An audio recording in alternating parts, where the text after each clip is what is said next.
행복한 안식일입니다. 사랑하는 성도 여러분,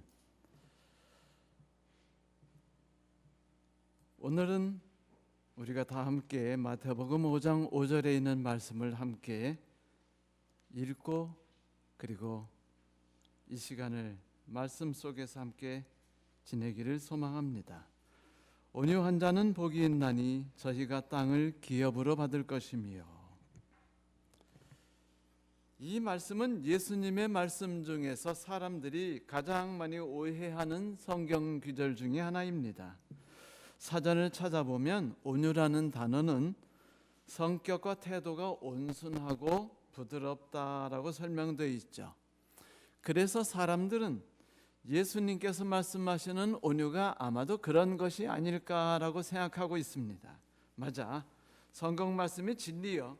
온순하고 착한 동물을 봐. 다 땅에 가득하자뇨? 사자나 늑대가 땅에 가득해? 아니자뇨. 오히려 토끼나 사슴과 염소를 봐봐. 결국 온순한 사람이 땅을 차지한다는 성경 말씀은 100번째 당한 말씀이야. 그게 하늘 가는 사람들의 특징이지. 네, 많은 성도들이 이렇게 말씀하셔요. 그런데 과연 이런 생각이 우리의 왕이신 예수 그리스도께서 우리에게 해주시려 했던 말씀일까요? 심령이 가난한 자와 애통하는 자들이 받고 있는 축복에 대해서 선언하신 예수께서는 곧바로 온유한 자는 복이 있나니 저희가 땅을 기업으로 받을 것임이라고 말씀하셨습니다. 흥미롭게도 예수님께서는 팔복 중에서 유일하게 이 온유에 관한 말씀을 하실 때만큼은 시편에 있는 말씀을 그대로 인용하셨습니다. 그래서 우리는 시편에 나오는 온유에 대한 정확한 이해를 위해서 고대 시대로 돌아가서 모세의 시대 그리고 다윗의 시대 때 그들이 땅을 얻게 되는 것에 대해서 어떻게 생각하고 있었는지에 대해서 한번 살펴봐야만 할 것입니다.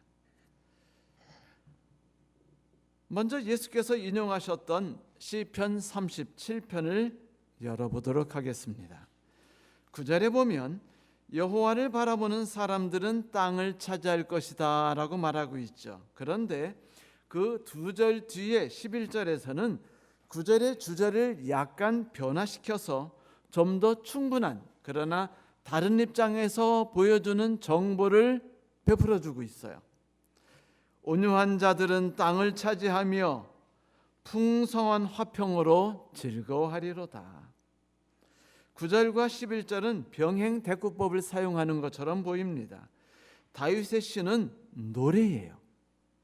이를 다시 음악적으로 설명한다면 아마 대의법을 기초로 한 후가가 아닐까라고 생각될 만큼 시편 37편은 아름다운 음악의 절묘한 조화로 구성되어 있어요.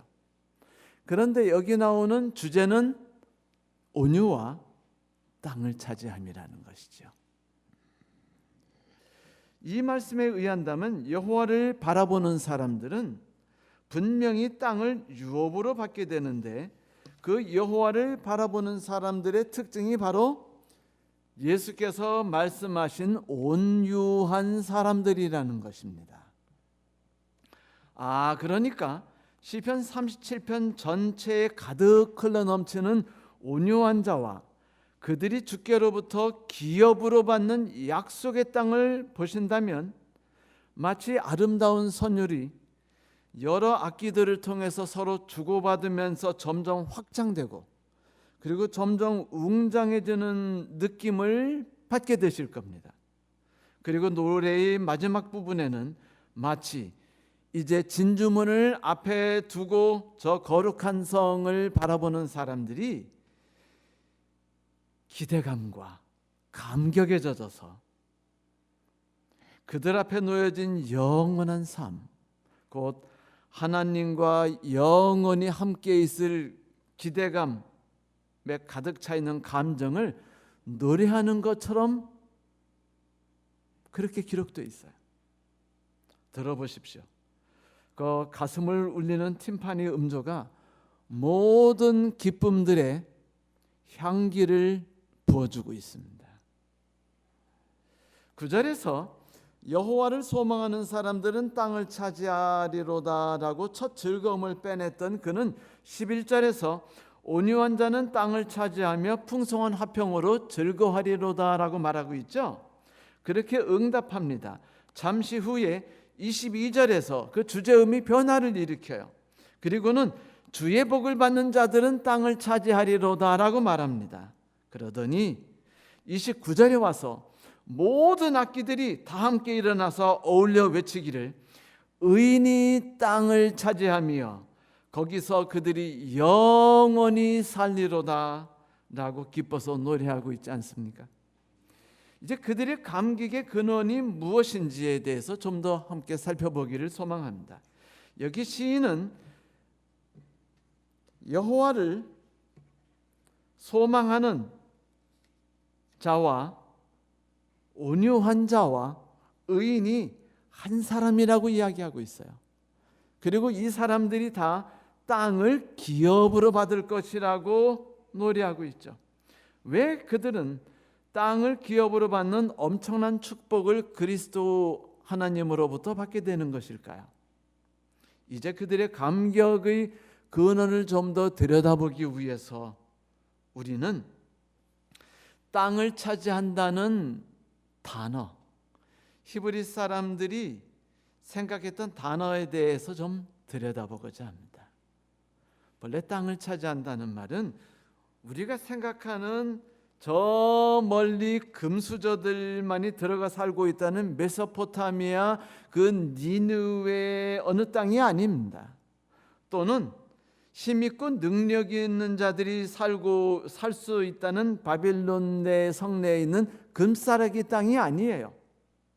그 땅은 그들이 제비를 뽑아서 배정을 받은 가나안 땅입니다. 그 땅은 여호와께서 줄로 재어 주신 구역이고 곧 하나님께서 우리의 왕이시며 우리의 주인으로 계시고 있다는 바로 그 가나안 땅을 의미한 것이었어요. 하나님께서 당신을 사랑하고 당신을 섬기는 자들에게 그들을 위해서 한 명 한 명에게 계획해서 주신 그들의 인생 말입니다. 그들의 사명, 그들의 땅입니다. 그래서 여기서 그들이 땅을 차지하다라는 말은 영어로 inherit이라고 말하는데 그것은 기업으로 땅을 상속받다라는 뜻을 가지고 있어요.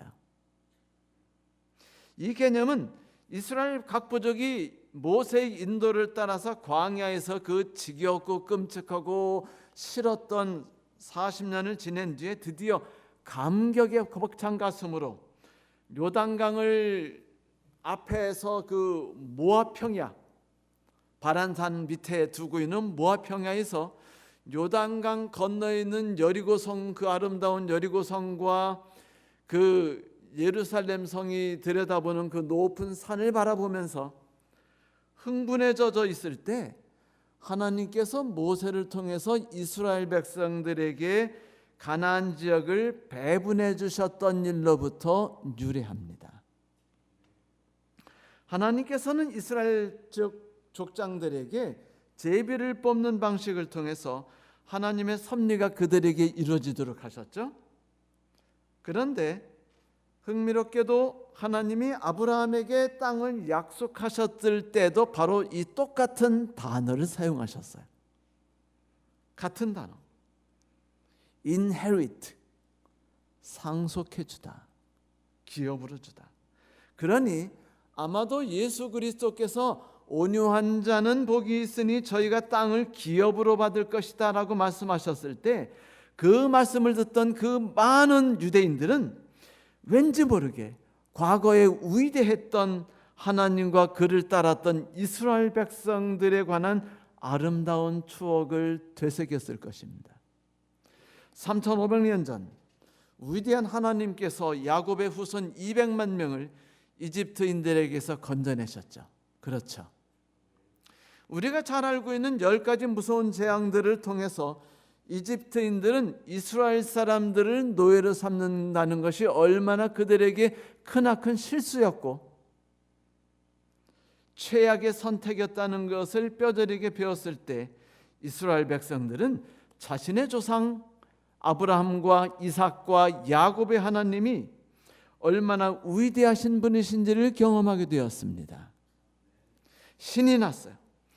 그들이 이집트를 탈출한 뒤에 마지막으로 발악을 하면서 이집트 백성을 다시 가나안으로 끌고 가려는 파라오와 그리고 그 병사들이 홍해에 파묻혀서 다 몰살돼 죽는 걸 보면서 그들이 무슨 생각을 했을까요? 이제는 고난 끝이었습니다. 이제는 행복 시작이라고 생각했죠. 착각이었지만요. 큰 착각이었죠. 어쨌든 벅찬 가슴을 안고 200만 명이 넘는 이스라엘 백성들이 소위 젖과 꿀이 흐른다는 땅, 사실은 전혀 흐르지 않는 젖과 꿀이 흐른다는 땅을 향해 우르르 달려갔어요. 지난 수백 년의 기간이 그들에게 어떤 기간이었습니까? 노예에서 이집트 총리가 된 요셉의 덕분에 힉소스족이 이집트를 지배하고 있는 짧은 기간 동안 야곱의 후손들은 이집트의 총리의 가족으로서 최대한의 금수저 축복을 받았습니다. 고센 땅이라는 가장 좋은 땅에서 아주 냉수를 마시는 것이 아니고 숭늉을 넘어서 그윽한 향이 넘치는 차를 마시며 살았어요. 이제 먼지로 뒤덮인 땅이 아니라 거기서 치는 이동하는 텐트가 아니라 벽돌로 짓는 집에서 삶을 시작했습니다.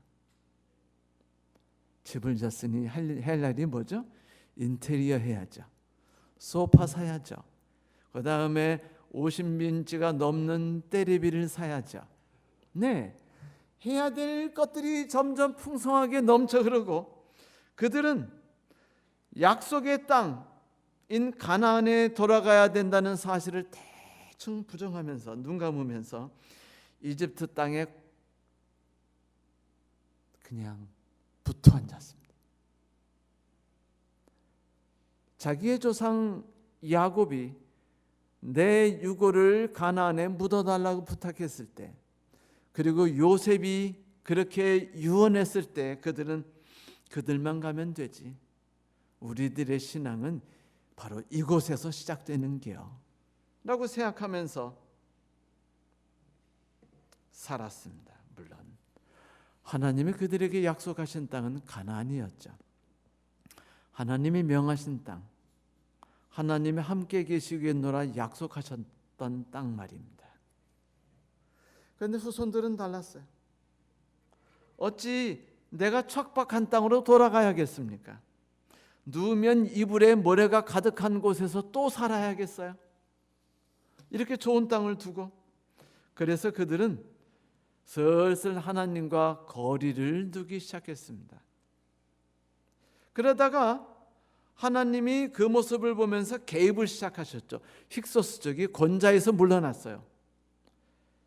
그리고 힉소스와 함께 엄청난 부유를 누리던 이스라엘 백성이 그들을 미워하던 이스라엘 백성들에 의해서 노예가 되어버렸습니다. 삽시간에 모든 부귀와 영화가 바람에 날아가던 날아가 버렸어요.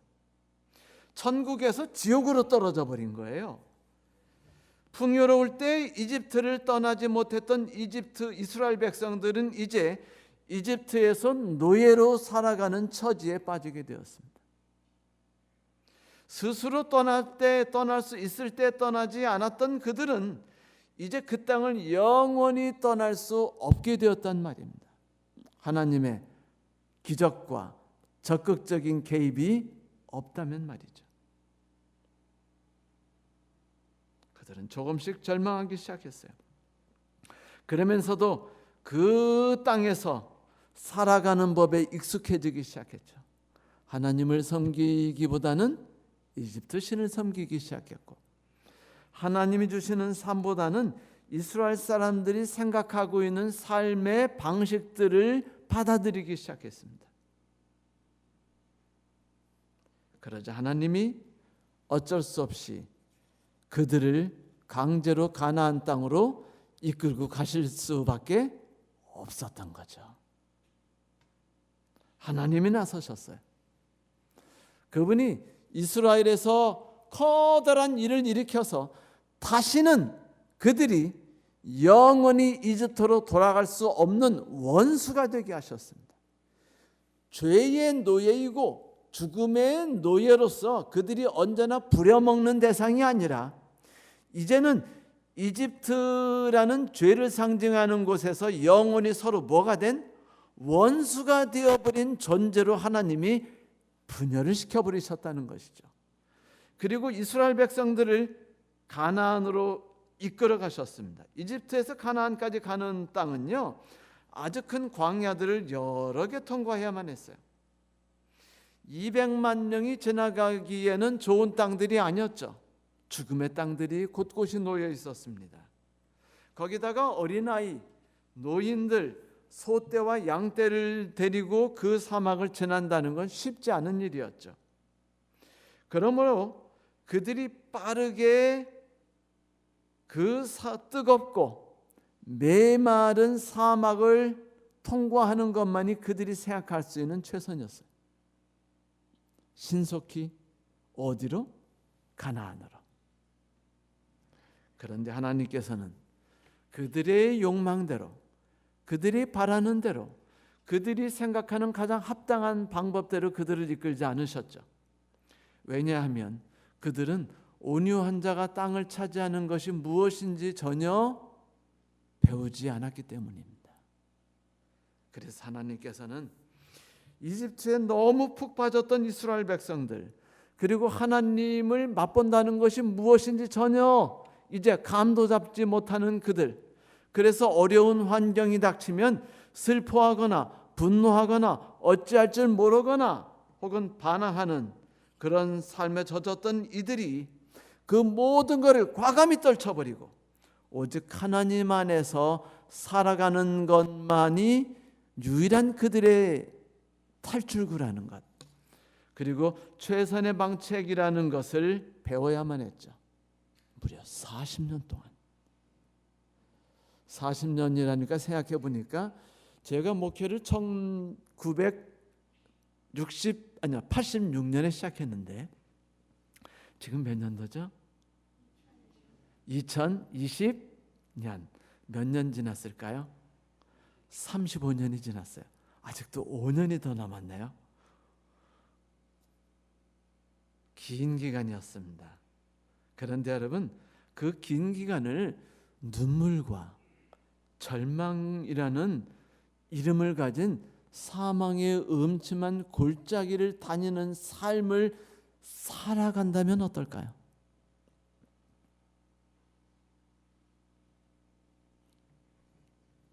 그들은 그렇게 40년을 지냈습니다. 그곳에서 처절하게 살아갔어요. 가난하게 살아갔습니다. 힘들게 살아갔습니다.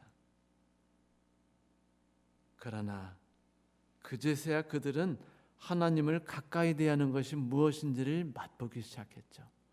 오직 하나님밖에 그들에게는 어떤 기대거나 의지할 리가 없다는 것을 배우게 되었습니다. 그러자 하나님께서 비로소 그 험한 광야를 벗어나서 그들을 가나안으로 출발시키셨죠. 아브라함과 이삭과 야곱에게 약속하셨던 그 희망의 땅 말입니다.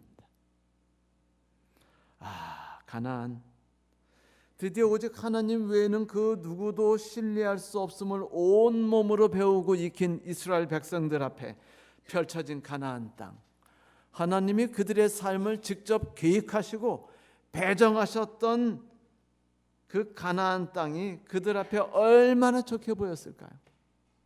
시편에서 한 시인은 이 모습을 이렇게 고백했습니다.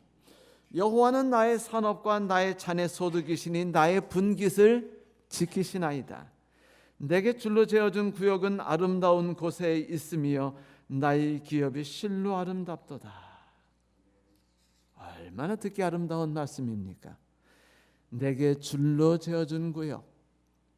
그러므로 이스라엘 백성들에게 있어서 땅을 차지한다는 것은 단순히 도곡동에 있는 타워 팰리스나 아니면 해운대에 있는 그 센텀시리를 차지하는 그것, 그리고 거기서 살아가는 것을 의미하는 것이 결코 아닙니다.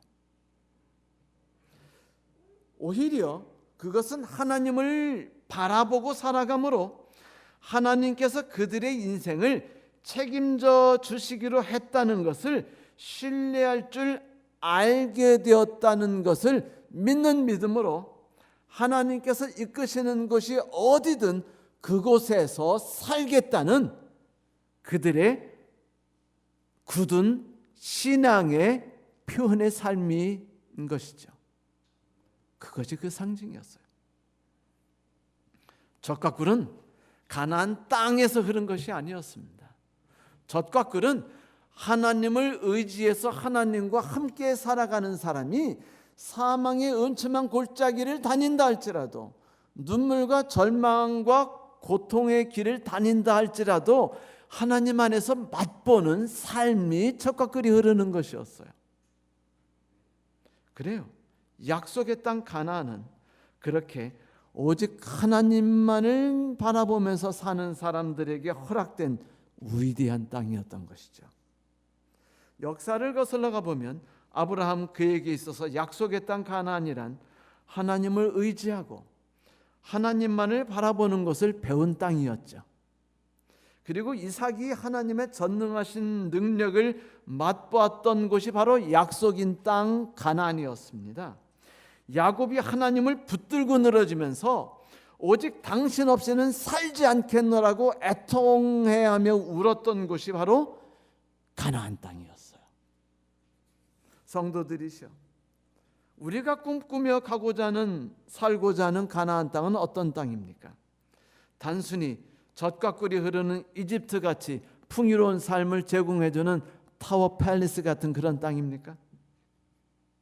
그렇다면 이 광야에서 지내는 시간이 슬프지만 우리에게 더 길게 있을 것을 인해서 걱정하십시오. 하나님이 예외가 없으셔요. 아주 독하십니다. 하나님을 바라보는 법을 배울 때까지, 아니면 하나님을 의지하고 하나님과 함께 살아가는 법을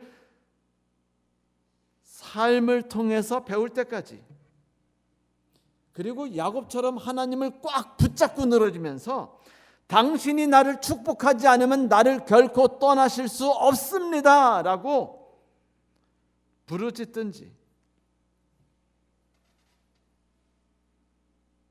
그것이 어떤 것이든지 성경은 말하기를 그것이, 그 삶이 땅을 유업으로 받는 삶이라고 성경은 이야기하고 있다는 것이죠.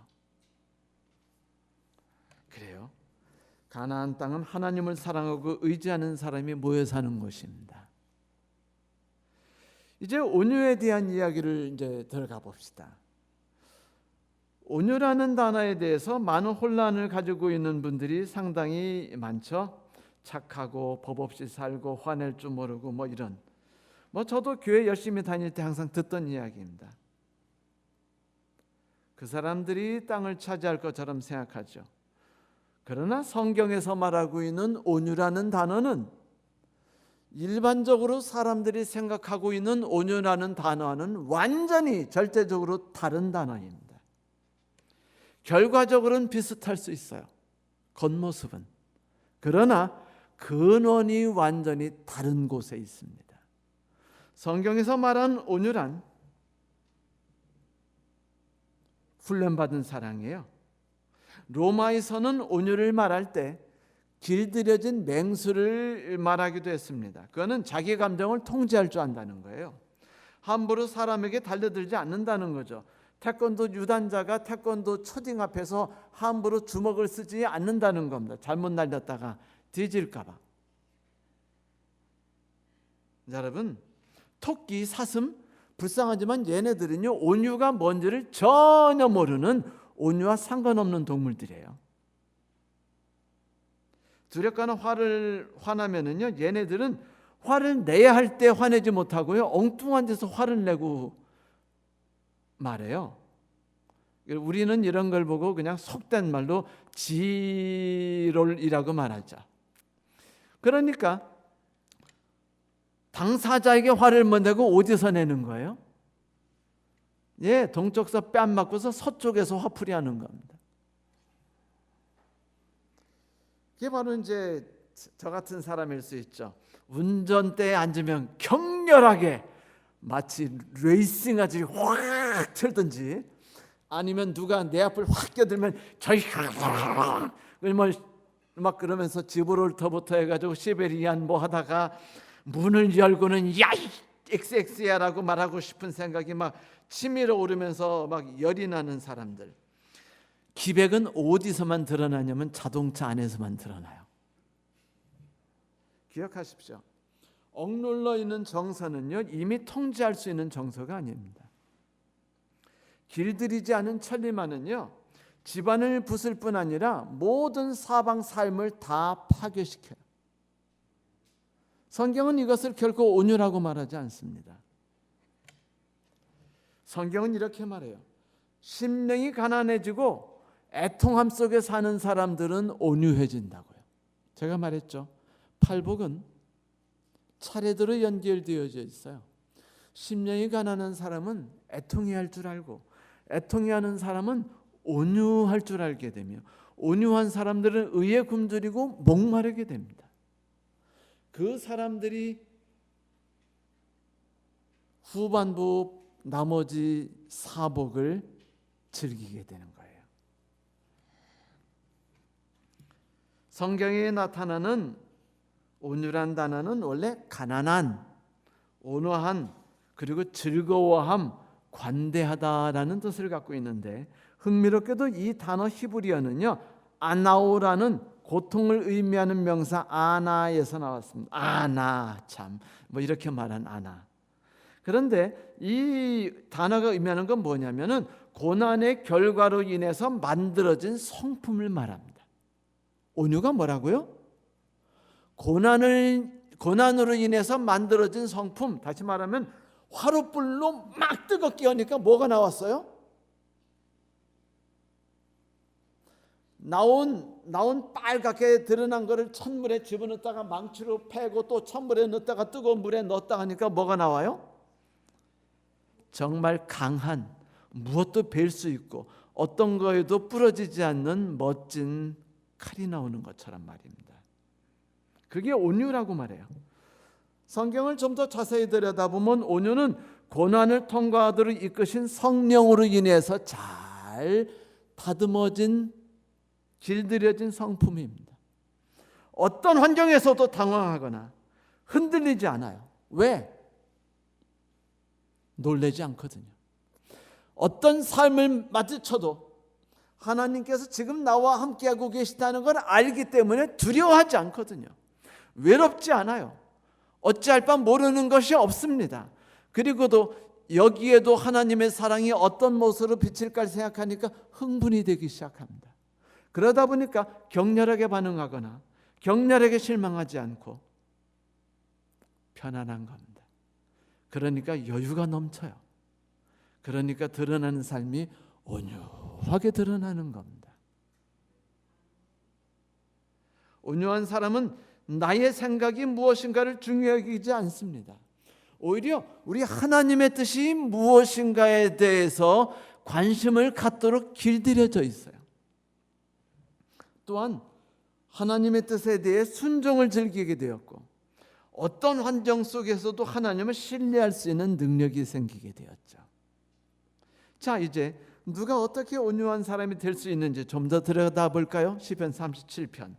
시인은 분명히 말하기를 여호와를 바라보는 사람이 의로운 사람이고 그리고 온유한 사람이라고 말했어요. 그들은 광야와 같이 어려움 가운데 있을 때 분노하지도 않고 두려워하지도 않습니다. 오히려 그들은 네 갈 길을 주님께 맡기고 주님만 의지하여라. 주님께서 이루어 주실 것이다라고 말합니다. 시편 37편 5절. 그렇게 외치고 우려하지 않습니다. 좌절하지 않아요. 희망을 붙잡아요. 그리고 온 마음으로 말씀을 굳게 붙잡고 살아갑니다. 하나님을 바라보는 사람이 누구인가요? 그들은 말할 수 없는 절망 가운데서 어려운 일이 아무것도 해결되지 않은 것처럼 보이는 암울한 상황 가운데서 그리고 가득한 애통이 나를 억누르고 있는 삶처럼 보이는 삶 속에서 하나님이 이 모든 걸 주관하고 계시며 모든 문제를 해결해 주실 것이라고 굳게 믿는 사람들이에요. 그리고 두려움 없이 목자를 가만히 따라가면서 하나님께서 그들을 위해 나서서 행동하실 수 있는 기회를 드리는 사람들입니다.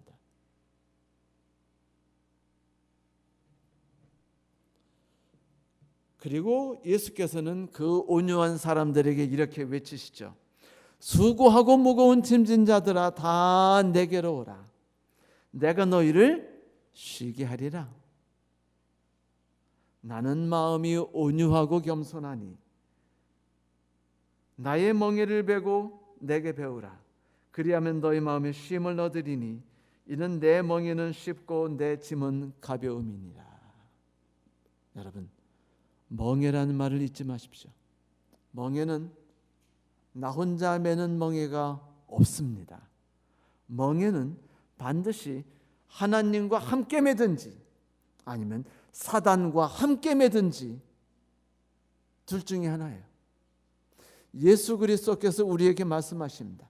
내가 모든 길을 다 밟아봤고 모든 슬픔이 무엇인지를 다 맛보았으며 모든 절망과 고통과 가시를 밟아봤으니 나는 의로운 길이 뭔지 알고 이제 네가 나와 함께 멍에를 매기만 한다면 나는 너를 쉼이 가득하며 평안이 가득한 삶으로 이끌어 주겠노라 라고 약속하신 것이죠. 여러분, 그때 잠잠히 멍에를 같이 메고 예수님과 함께 가면서 가는 삶이 온유해요. 절대로 불운과 고난을 불행의 동의어로 생각하지 마십시오. 불운과 고난은 축복의 동의어입니다. 어느 날 어떤 사람이 자기의 친구의 온실을 거닐다가 그 여러 개의 몇 개의 화분들이 막 완전히 덮여 있는 걸 봤어요. 그때 친구가 말했죠. 자네는 내가 왜 작은 화분 주위를 어둡게 이렇게 덮어놓은 줄 아나? 글쎄, 왜 그랬나? 그건 말이야, 얘네들이 더 깊이 뿌리를 내리도록 하기 위함이야. 붙들리가 하나님밖에 없다는 사실을 뼈저리게 느끼고 필사적으로 하나님만 붙들고 그쪽으로만 뿌리를 쫙 숨도 못 쉬면서 붙들고 늘어질 수밖에 없는 심정이 바로 식물이 뿌리를 길게 박는 바로 그 이유이죠. 그 삶입니다. 이처럼 하나님께서는 고난을 통해서 우리를 하나님 안에서 더욱더 깊이 뿌리박고 환경에 쉽게 흔들리지 않는 그리스도인이 되게 해주려 하십니다. 그리고 그 과정, 곧 가난과 곤경과 모든 역경과 시련으로 뒤덮인 눈물의 골짜기를 지나야 우리는 비로소 주께서 바라보기를 기뻐하시는 진주 같은 온유를 얻게 되는 것이죠. 이는 바로 그들이 하나님께서 그들의 모든 삶을 책임지고 계신다는 걸 경험했기 때문이에요. 인생에 자신이 있어요. 어려움과 곤경 가운데서 하나님께서 저들과 함께 계셨다는 걸 경험한 사람은 이제 쉽게 분노하거나 쉽게 절망하거나 쉽게 좌절하지 않습니다. 그래서 그들은 자연스럽게 여유가 있어져요. 그 결과로 그들은 온유한 사람으로 변모하는 겁니다. 자신이 꺼낼 수 있는 최고의 능력의 근원이 뭔지를 알거든요. 어떤 환경에서도 적합하게 반응할 수 있는 힘의 근원을 알고 있기 때문입니다. 아브라함을 보십시오. 그가 결국 이집트로 내려갔던 일, 그라로 내려갔던 일, 하나님을 신뢰하지 않았을 때 드러났던 연약한 성향들. 하지만 결국 그가 하나님의 인도하심 속에서 하나님을 신뢰하는 법을 배웠을 때 그는 비로소 약속의 땅을 유업으로 받지 않았습니까? 아브라함이 하나님을 온전히 의지하지 않을 때는 그는 불안했어요. 그는 초조했습니다. 그래서 그는 하나님이 주시는 가나안 땅, 유업으로 주신 땅 가나안이 아니라 이집트로 가라 했으며 그랄로 가려고 했습니다. 하지만 그때 불안했고 그때 초조했고 그때 염려했으며 그때 불안이 그의 삶을 뒤엎었었으나 하나님을 의지하고 신뢰하게 된 뒤 아브라함의 삶은 완전히 바뀌었습니다. 그는 이제 그 땅을 유업을 받은 자가 되었어요. 그는 더 이상 불안과 싸우지 않았죠. 그는 더 이상 두려움과 싸우지 않았어요. 그는 더 이상 분노와 싸우지 않았습니다. 그에게는 든든하신 배경인 하나님이 계셨을 뿐이에요. 그래서 그는 드디어 온유라는 하나님이 주시는 최고의 멋진 선물을 들켜주게 되었죠. A.P. 스탠리라는 사람은 이렇게 말했습니다. 온유한 사람은 행복하다. 온유한 사람은 잠잠히 하나님께 자신을 내어 맡긴다. 그 어떤 모욕도 견딜 수 있고 안돈할 수 있으며 심지어 온유한 반응을 할 수 있는 하나님께. 온유한 사람들은 이 세상에서조차 행복하다. 온유는 이 세상에서조차도 부와 평안함과 안전함을 증강시켜주기 때문이다. 왜 약속의 땅을 바라보고 살았던 사람들이 온유해지는지 감을 잡을 수 있으시겠죠. 하나님을 의지하는 삶을 배운다는 것이 얼마나 멋진 일인가요? 그러니 성도 여러분, 하늘의 주관자가 우리 앞에 계시니 그분이 우리와 함께 계신다는 것을 바라보는 동안은 결코 눈물의 골짜기에서 뛰쳐나가려고 하지 마십시오. 고통과 역경을 피하려 하지 마십시오. 오히려 그 안에서 잠잠히 우리를 이끌고 나가시는 목자를 바라보십시오. 그리고 오직 그분께서 우리를 위해 하시는 일과 하신 일을 보기를 즐거워하십시오. 어느 대학교 윤리과 교수가 수업 중에 학생에게 질문을 던졌습니다. 한 부부가 있는데 남편은 매독에 걸렸고 아내는 심한 폐결핵에 걸려 있다. 이 가정엔 아들이 넷이 있는데 하나는 며칠 전에 병으로 죽었고 남은 아이들이 결핵으로 누워서 살아날 것 같지 않아. 그런데 이 부인이 지금 현재 임신 중이야. 어떻게 하면 좋겠니? 갑자기 조용해져서 학생들이 여러 가지 생각하기 시작했습니다. 한 학생이 손들었죠. 낙태 수술을 해야 됩니다. 그러자 교수가 말했어요. 좋아. 자네는 지금 방금 전에 베토벤을 죽였네. 다시 말하건대 결코 우리의 삶에 던져지는 하나님의 역경을 피하거나 두려워하지 마십시오. 오히려 주께서 내 안에 베토벤을 키우고 계심을 인해서 즐거워하십시다. 욥은 시련과 역경 속에서 이렇게 외쳤어요. 그러나 내가 가는 길을 그가 아시나니 그가 나를 단련하신 후에 내가 순금같이 되어 나오리라. 온유한 자들, 그들은 하나님께서 자기들의 구원자가 되고 피난처가 되실 것을 굳게 믿습니다. 그들은 고난과 역경이 항상 자신을 덮쳐온다는 것을 분명히 알고 있죠. 그래서 어떤 상황에서도 당황하지 않아요. 오히려 그때가 되면 눈망울을 반짝이면서 하나님이 가까이 오셔서 도우시는 모습을 기대하기 시작합니다. 그래서 그들은 온유한 사람이죠. 성도들이시여, 이제 다 함께 눈을 감고 시인이 우리에게 들려주는 아름다운 선율이 담긴 노래를 들어보십시오. 내 길을 여호와께 맡기라. 그리하면 그가 이루시고 내 의를 빛같이 나타내시며 내 공의를 정의 빛같이 하시리니 여호와 앞에 잠잠하고 참고 기다리라. 자기의 길이 형통하며 악한 꾀를 이루는 자 때문에 불평하지 말지어다. 성도 여러분, 주님께서 나 자신만을 위해서 줄로 재어준 아름다운 구역 유업, 그 땅을 차지하고 살기를 바라십니까? 그렇다면 하나님을 바라보는 것을 결코 게을리하지 마십시다. 그리고 하나님께서 우리의 삶을 곧배를 잡고 이끄시는 대로 순종하여 따르는 법을 배우십시다. 그렇게 되면 우리는 하나님의 능력이 무엇인지, 그 넓이와 그 깊이와 그 높이가 어떤 것인지를 배우게 될 거예요. 나 자신이 얼마나 나약한지를 깨닫고 하나님을 의지함으로 스스로의 능력을 통제하는 사람이 될 것입니다. 이제는 여호와께서 나의 재산이고 나의 유업이며 나의 미래일 테니까요.